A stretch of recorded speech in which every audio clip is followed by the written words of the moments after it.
الحمدللہ رب العالمین والصلاة والسلام علی سید الانبیاء والمرسلین۔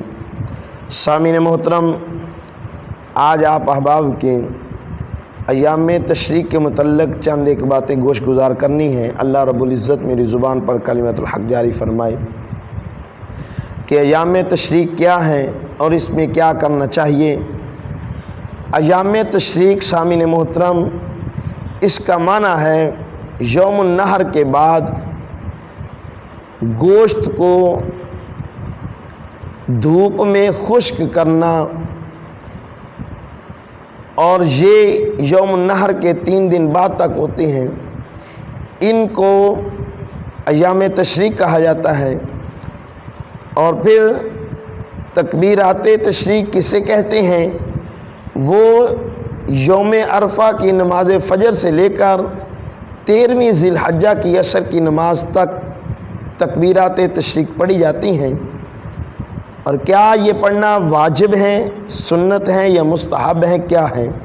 اس کے متعلق آپ احباب غور سے سماعت فرمانا کہ ایام تشریق میں تکبیرات تشریق جو ہیں، یہ ہر اس امام پر جو امام مقیم ہو اس پر یہ پڑھنا واجب ہے۔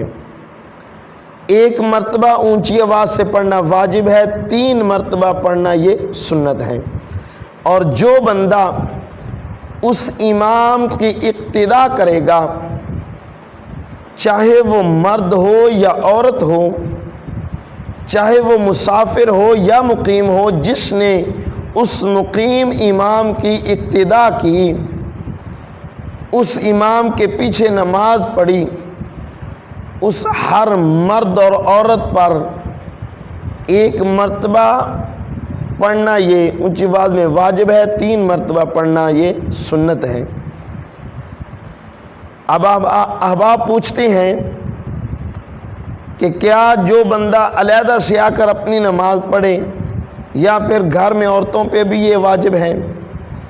اس کے لیے میں عرض کر چکا ہوں کہ ہر وہ امام جو مقیم ہو، جو بندہ اس کی ابتدا میں نماز پڑھے گا، کیونکہ یہ امام پہ واجب ہے، جو نماز جماعت مستحبہ سے ادا کی گئی ہو، ہر اس جماعت کے بعد اس سے اونچی آواز میں 1 مرتبہ پڑھنا یہ واجب ہے۔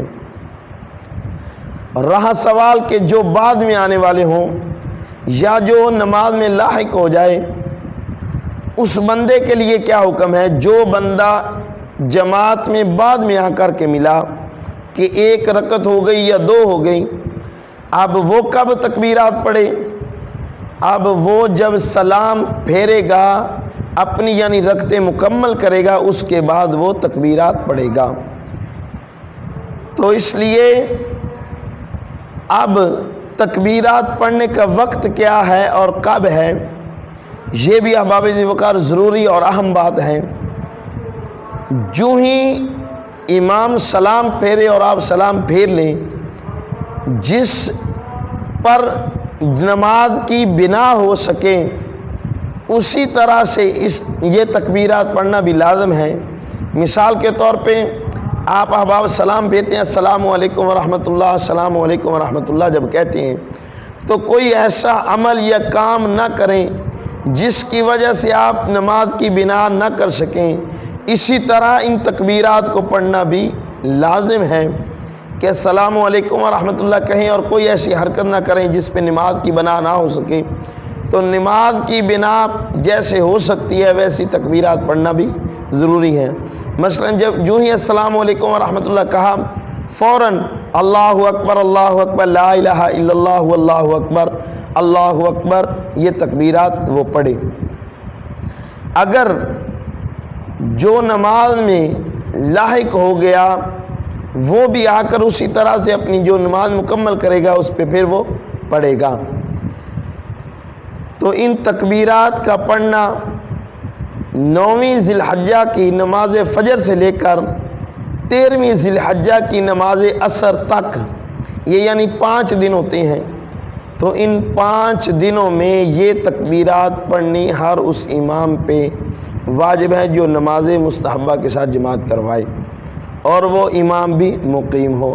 اس لیے یہ بہت اہم مسئلہ تھا ایام تشریق کے اور تکبیرات تشریق کے متعلق، تو آپ احباب کے گوش گزار کر دیا۔ اللہ رب العزت ہم سب کو عمل کی توفیق عطا فرمائے۔